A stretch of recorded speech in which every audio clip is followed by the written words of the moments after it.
Imagine Jung's office in Zurich, circa 1920.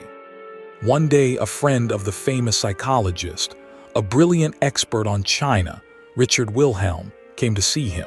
He had an ancient manuscript in his hands, the Chinese treatise, The Secret of the Golden Flower, Tai Yi Jin Hua Zongzi. The text is attributed to the Taoist master Lu Dongbin, known as Lu Zu, one of the legendary 8 immortals. It originated in the esoteric circles of China, was passed down orally for centuries, and was only put into writing in the 18th century. Its purpose is to reveal the path to spiritual transformation through the internal transformation of consciousness. Wilhelm translated it into German and now asked Jung to write a commentary on it. "Carl," he said, "this is a teaching about inner alchemy, about how a person can achieve the deepest harmony and integrity through special practices of consciousness. But the West will not understand it without your view." Jung immersed himself in the text, and what he saw there shocked him.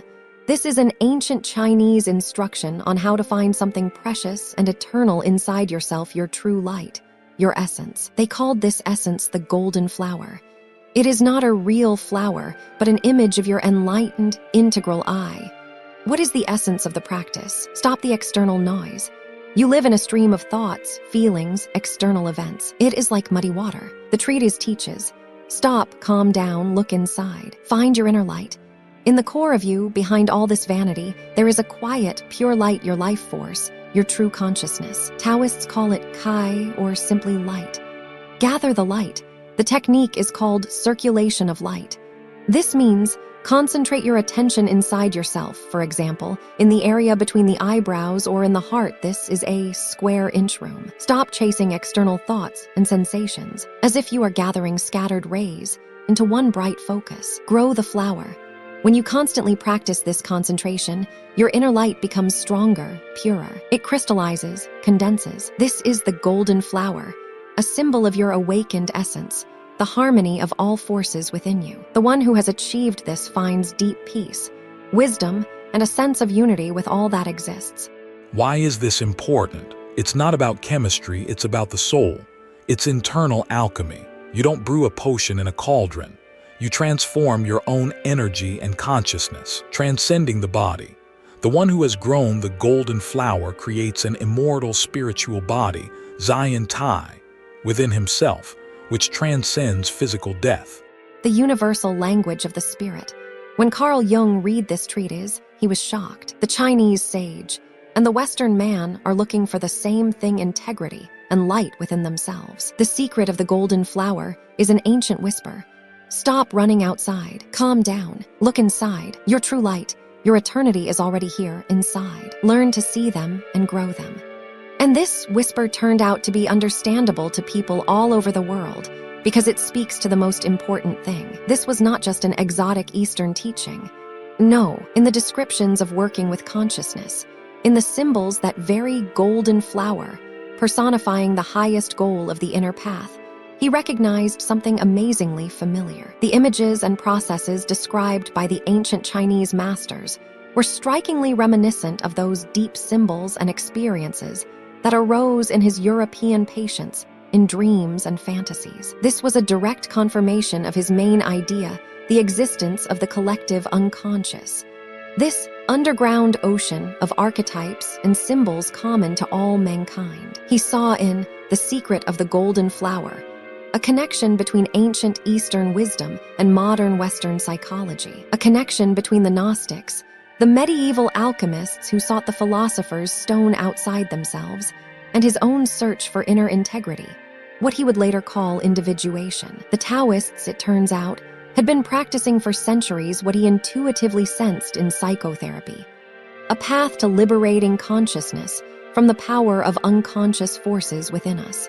Jung knew his contemporaries. He saw how the fashion for the mystical East was sweeping Europe. People tired of the dry rationalism and mechanical nature of Western life rushed to the other extreme. They enthusiastically but superficially grabbed onto Eastern teachings. They began to mechanically copy yoga, meditative techniques, trying on alien spiritual clothes, without understanding their true depth, and most importantly, without taking into account the fundamental difference in the psyche of Eastern and Western man. When Western scientists or ordinary people reduced such texts to primitive superstitions, unable to see the deepest psychological truth behind them, blind imitation. When people, not understanding their own nature, their Western soil, tried to mechanically transfer Eastern methods, like ready-made recipes. Someone else's dress will not fit. He warned, quoting a Taoist sage, such imitation is not only useless, but also dangerous. It leads to self-deception, spiritual crisis, loss of self. So what did Jung propose? Not to reject the East, but not to copy it either. He saw great value in Eastern wisdom, especially in its emphasis on inner experience, on the holistic experience that the Western rational mind so lacked. Science, including psychology, is a powerful tool for the West, but it should serve to understand this depth and not be a wall separating us from it. The secret of the golden flower became a key and a mirror for Jung, a key that opened the door to understanding the universal laws of the psyche, showing that paths to integrity, albeit in different ways, have always been sought everywhere. A mirror in which the West could see its own spiritual shortcomings and potential. But its main message was, be inspired by the depths of the East, but seek your own Western path to the golden flower within yourself. Your psychology, your science, your culture, this is your soil. Cultivate it and do not try to take root in foreign soil. His commentary is not an instruction on Taoist meditation, but a call to the West to begin its own conscious inner work. Let us imagine how Jung himself, leafing through the pages of The Secret of the Golden Flower, felt a strange déjà vu. It was not exoticism that attracted him, but recognition, as if an ancient Chinese master was extending his hand across the centuries, not to a stranger, but to a fellow quester. And in the symbols of the treatise, features of faces familiar to him from childhood emerged from the myths of Hellas, from the gloom of the German forests, from the strict lines of the Bible and the Quran. This is what he may have seen: return to the source. The Taoist path is a return to the Tao, the original, indivisible whole, the mother of 10,000 things. And was this not what the Greek Orphics whispered about, dreaming of the return of the soul to the bosom of the divine? Was this not the yearning of the Christian mystics Eckharts, Sufis, Hesychasts striving for harmony with God? Destroy this temple, and in 3 days I will raise it up. Was it not about the death of the ego and the resurrection in the spirit? The Jewish Kabbalah spoke of Tikkun, the restoration of the broken world, and the return of the sparks of divine light to their source, Ein Sof. The Sufis strove for Fana dissolution in divine love. Even Plato's myth of the cave, the turning away from the shadows to the light of truth, echoed in this call to turn consciousness back to the light of the golden flower within. The core in the storm. The text spoke of a center, a point of rest amidst the chaos of opposites, yin and yang. And Jung recalled the Greek omphalos, the navel of the earth in Delphi, the center of the world. He recalled Aristotle's immobile prime mover, around which all things revolve. Christianity knew this center as the heart of Christ, the source of mercy and refuge of the soul. Islam as the secret, in the heart of the believer, the place of meeting with Allah. Alchemists sought their lapidem angularum, the cornerstone on which everything is based. The myths of the northern peoples knew the world tree, Yggdrasil, whose roots and crown connect the worlds, and the trunk is the axis of stability. The golden flower was the same center, the inner omphalos, where the raging forces of the soul find peace and order. Light in the darkness. The practice in the treatise is the gathering of the scattered light of consciousness, the cultivation of the inner elixir, the golden flower, and how it reminded one of the Gnostics, their spark of pneuma, divine spirit, imprisoned in the dungeon of matter, had to awaken and ascend to the light. Christianity proclaimed, "The light shines in the darkness, and the darkness did not comprehend it."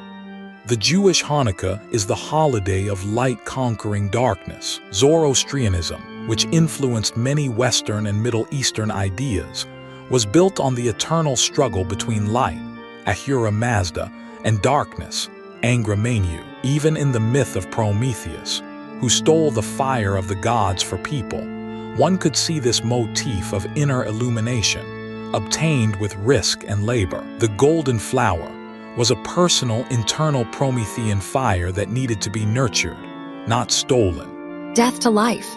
The path to the golden flower included stages of dying the old, egoistic consciousness so that a new, integral one could be born. And this was echoed in the Egyptian Book of the Dead, with its trials and transformations. In the Greek mysteries, Eleusinion initiates experienced symbolic death and rebirth. Christian baptism is immersion in water death, and exit, resurrection with Christ. Apostle Paul wrote, "And it is no longer I who live, but Christ lives in me." Sufi orders practiced rituals of symbolic dying, fauna, before rebirth in God. Alchemy described negrito, blackness, death, decay, as a necessary first stage of the great work. The Taoist adept, dying to the world of illusions in order to be born in the true spiritual embryo, followed the same archetypal path. The secret of the golden flower was not a Chinese curiosity. It was another voice in the ancient, eternal choir of humanity, a choir that sang in different languages the language of myth, ritual, mystical revelation, philosophical speculation, but one and the same secret song.